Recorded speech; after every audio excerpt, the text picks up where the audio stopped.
আসসালামু আলাইকুম, welcome to all yummy with নোবের ব্র্যান্ড নিউ এপিসোডে আপনাদের সবাইকে স্বাগতম।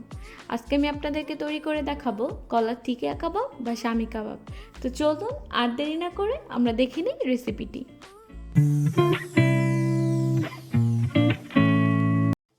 কাঁচা কলার শামি কাবাব তৈরি করার জন্য আমি সবার প্রথমে নিয়ে নিয়েছি 2টি কাঁচা কলা, তারপর আমি মাঝখান থেকে কেটে নিচ্ছি।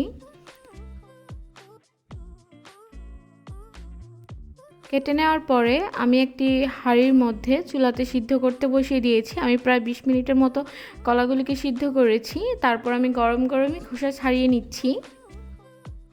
কলাগুলি হালকা ঠান্ডা হলে আমি এগুলিকে ব্লেন্ড করে নিব। তারপর এখানে আমি নিয়ে নিয়েছি 1 কাপ মটর ডাল। আমি ডালগুলিকে ব্লেন্ড করে নিয়েছি। এবার ডাল আর কলাটাকে একসাথে দিয়ে দিচ্ছি। তারপর আমি এখানে দিয়ে দিচ্ছি লবণ, গরম মশলা, মরিচের গুঁড়া বা চিলি ফ্লেক্স, জিরার গুঁড়া, ধনে গুঁড়া, আদা রসুনের বাটা। তারপর অ্যাড করে দিচ্ছি হাফ কাপের মতো বেরেস্তা, লেবুর রস এবং স্বাদ মতো চিনি। তারপর আমি সবগুলো উপকরণকে একসাথে মিক্স করে নিব।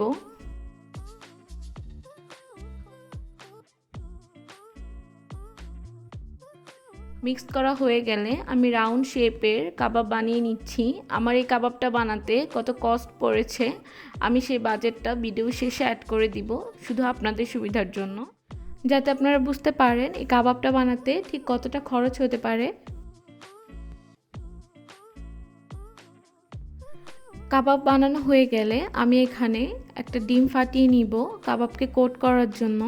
আমি প্রথমে ডিমে কোট করে নিব, তারপর বিস্কিটের গুঁড়ায় কোট করে নিব। কলার এই কাবাবটা বানানো খুবই ইজি। আপনারা একটু খেয়াল করলে আপনারাও বাসায় অনেক পারফেক্টলি এই কাবাবটা বানাতে পারবেন। আর হ্যাঁ, ভিডিওটা শেয়ার করে দিবেন যাতে আপনাদের সাথে সাথে আপনাদের ফ্রেন্ডরাও বাসায় এই রেসিপিটা ট্রাই করতে পারে। আমার কাবাবগুলি কোট করা হয়ে গেলে আমি কাবাবগুলিকে ভেজে নিব। তেলটা অনেক গরম হলে কাবাবগুলিকে দিয়ে দিতে হবে। ঠান্ডা তেলে কাবাবটা দিবেন না, তাহলে ভাজা সুন্দর হবে না।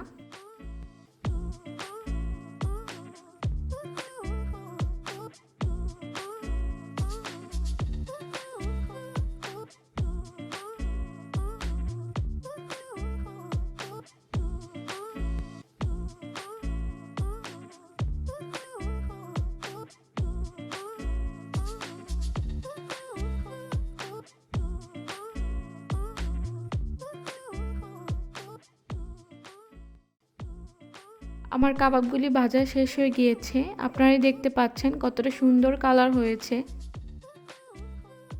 ঠিক এরকম গোল্ডেন ব্রাউন কালার করতে হবে। এরকম আরও নতুন নতুন ভিডিও দেখার জন্য আমার চ্যানেলটি অবশ্যই সাবস্ক্রাইব করবেন আর বেল আইকনটি প্রেস করে দিবেন। আমার ভিডিওটা ভালো লেগে থাকলে লাইক করবেন, কমেন্ট করে আমাকে জানাবেন। আসসালামু আলাইকুম।